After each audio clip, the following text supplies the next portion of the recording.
Hello and welcome to VOA's Red Carpet. My name is Jackson Funganyi. Thank you so much for joining us today.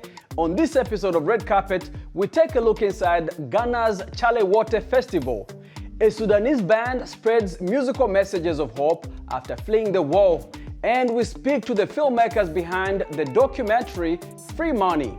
Let's get on with the show. Tote is a street art festival held annually in Ghana's capital, Accra. The name Tote is a Ghanaian pidgin English term that translates to friend, let's go. The festival is known for its vibrant and diverse celebration of art, music, and dance and culture. And it has gained recognition as one of the most significant arts festivals in West Africa. In this year's celebration, artists employed artificial intelligence in portraying events and characters from Ghana's pre-colonial era. Red Carpet visited the festival and spoke to some of the artists about the inspiration behind their pieces. Let's check it out. Ishmael Latte is one of the artists presenting his work at this year's Tote. He says that he set out to correct the country's dark past with slave merchants. This anime depicting some of our ancestors that jumped into the sea the time they were trying to capture them for slavery. And it's a myth that some of them didn't die. Most of them didn't die under the sea. Some transformed into mythical beings, supernatural beings, and all that. So this is depicting, one ancestor being in that powerful state as a supernatural being. Charity Debbie Akaiti is a Ghanaian Nigerian painter and sculptor. She's one of the few female muralists presenting work at the festival. Her piece titled Sabali Women presents an account of the end of colonial rule. According to her, Ghana's colonial masters may have been compelled by the deities of the land, here in case the Sabali women. In line with this year's Chalewote's theme, it's Motherland Magneto. And it talks about freedom, and it talks about resistance. So mainly resistance. So the three women signify deities. They're actually deities. And I think there must have been some sort of power behind the fact that the white people were able to suddenly retrieve and leave us and grant us freedom. So possibly it might have been this sort of mystical or magical powers from the deities. So I'm depicting that instead of the kind of normal pictures that people will want to see, talking about sorrow and chains and all that. No, we've passed that stage now. Annie Osabuti is a member of the festival organizing committee. He explains the meeting point of AI and the inspirations behind the arts in this year's festival.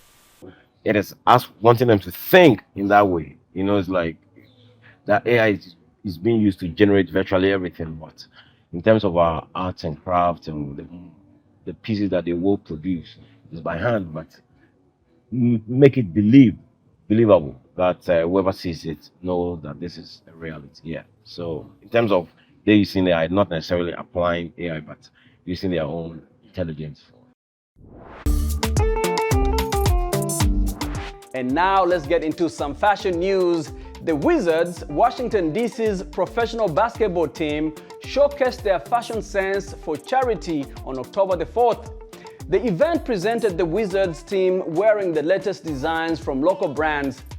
VOA's Naniti Talani attended the event and has this story. Let's take a look. On this stage, fashion style was more important than shooting or dribbling, as the Washington Wizards traded their basketballs for fashion in the name of charity for one day. The fund raised will go to the Monumental Sport and Entertainment Foundation, an organization supporting charitable efforts for athletes. The show, Style Showcase, took place at the city's District Wharf Pier. Ian Williams, founder of the DC Fashion Week, says such outreach is important to the community. The line of art, fashion, and sports, which is pretty phenomenal. So many fashion designers aspire to dress professional athletes when they're doing their post game interviews or out on town or on the red carpet. This is important to us because we're all about fitness and health. For Amber Ellis Singletary, a local designer, the show was an opportunity to showcase her work. Collaborating with this event just allows me to have exposure with the opportunity to potentially gain new clients, network with individuals for potential future fashion shows, private events, just everything. Great energy, great vibes, great people. The event gave fans the chance to see their favorite players in a different light. AC Mars, originally from Liberia, who resides in Virginia, is a Wizard fan. She says she was delighted to see her favorite players walk the runway. I'm a fashion enthusiast. I love fashion. I came out here to see the showcase, to see all the new basketball players, to see the team, and they did a wonderful job. They did lovely. The style was immaculate. Washington Wizard player Danilo Gallinari says he's happy to be part of a team that participated in the fashion show at the District Wharf Pier, a fast-growing neighborhood in Washington, D.C. I think it's an amazing location, a brand new area that has been growing in the last few years, and so to do this at the wharf, I think is a great situation, great location, great show, very well organized. Erin Newcomb, a New Jersey-born model who now lives in Maryland, says this kind of event can be a great source of inspiration for men who think that fashion is mainly for women. I feel like there's a lot of people in the men's space who don't feel very comfortable getting dressed up, looking fantastic. So I feel like, men being in this situation, walking on the runway, makes other men feel more comfortable being in this space. The style showcase also included a silent auction and a live disc jockey. The Wizards tip off their first regular season game on October 25th against the Indiana Pacers in Indianapolis. A new documentary film explores what happens when everyone in a Kenyan village receives a universal basic income for 12 years. The film, called Free Money, follows the lives of the villagers as they cope with the benefits and challenges of receiving money from a US-based charity. VOA's Kali Abdu spoke to the filmmakers Sam Soko and Lauren DeFilippo about the film and the impact of the UBI experiment. Here's more. Free money, that's an empty promise. In the film Free Money, directed by filmmakers Sam Soko and Lauren DeFilippo, non-profit organization Give Directly went to the village of Kugutu, a rural community in western Kenya, to introduce a program that will give every adult member a universal basic income, or UBI, the equivalent of $22 per month, for a test phase that will last 12 years. Filmmaker Lauren DeFilippo described the first time she followed Give Directly to Kugutu to work on this project. So it was really kind of through the organization that I first got access. I went to Kenya.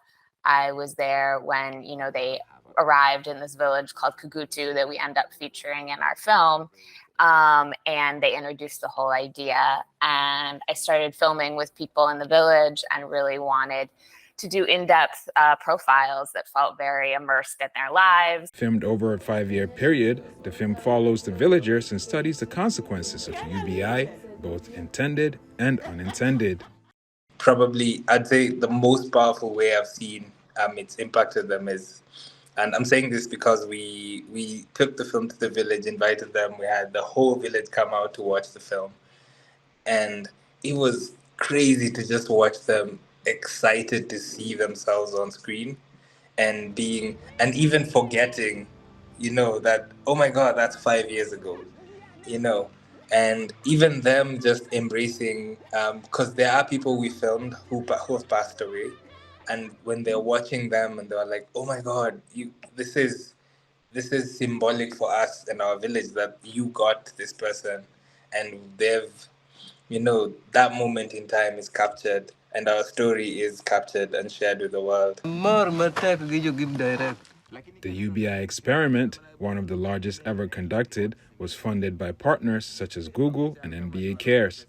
The filmmakers say they hope their film will spark a conversation about UBI and its potential to transform lives and societies. I think that the bottom line is that we live in a very fiercely capitalistic world. And when you give people money, their lives get better. And I think there's so much like cynicism, I think, around what people will do with that money. When you give quote unquote poor people money, are they going to make responsible decisions? And so that's what a lot of this experiment was about. The film shows how UBI impacts different aspects of the villagers' lives and reveals some of the tensions and dilemmas that arise from receiving money from abroad, such as mistrust. Free Money premiered at the Toronto International Film Festival in 2022 and is currently available on Netflix Africa.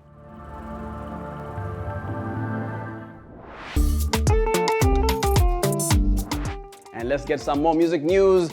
Part of a cultural scene that opened up after President Omar al-Bashir was ousted, musicians like General Kiddy and Ganja Farmer found themselves on the move again after war erupted in Khartoum between the army and the paramilitary rapid support forces. Let's take a look. General Kiddy and Ganja Farmer are two musicians from South Kordofan, a southern state long in rebellion against the government. The pair, founders of the Nuba Mountain Sound Band, moved to the capital Khartoum when former President Omar al-Bashir was overthrown during a popular uprising in 2019. Now they found themselves on the move again after war erupted in Khartoum between the army and the paramilitary rapid support forces. One day, Nuba Mountain Sound Band will tour all of Sudan to talk about love, unity, and to show to the people our diverse traditions and share them together. We want to show the world that this is Sudan. Sudan is not just war. Sudan has diverse traditions and music. But without peace, these things won't happen. We need peace so that we can show the world who we truly are. The musicians are among more than 5 million people made homeless by the conflict. It has caused a major humanitarian crisis, but allowed new audiences to hear their music. This is Ganja Farmer. This war introduced to us many people, those who don't belong to my tribe. I got to know many people in Sudan. Without the war, I would not have known all this. Our audience listens to our music and it puts them in a good mood. That's the good thing. I benefited a lot. The band was formed in 2014, partly to promote the distinctive culture of the Nuba Mountains. It also participates in workshops that teach traditional music and dance. And here are some of the highlights of the latest entertainment news from around the world. In music news, Canadian superstar Drake released his 8th studio album, For All the Dogs. The 23-track project boasts an impressive lineup of guest appearances from J. Cole, SZA, Lil Yachty, and others. The cover art for the album, which depicts a dog, was designed by Drake's 5-year-old son, Adonis. In film news, Netflix says that it's ending its free mobile plan in Kenya, which has allowed users to access a quarter of its shows and movies without paying over the past 2 years. It did not say how many subscribers it has added as a result of the scheme designed to help recruit new paying users. In sports news, American Simone Biles won the balance beam and floor events on the final day of the Artistic Gymnastics World Championships on Sunday as she wrapped up her first international competition in 2 years with a haul of 5 medals, 4 golds and a silver. Thank you so much for watching VOA's Red Carpet. I'm Jackson Bunganyi. For more entertainment news, remember to check us out at voaafrica.com. We are also on Facebook, on Instagram, and on YouTube. Don't forget to like, to share, and to subscribe. Until next time, goodbye everyone.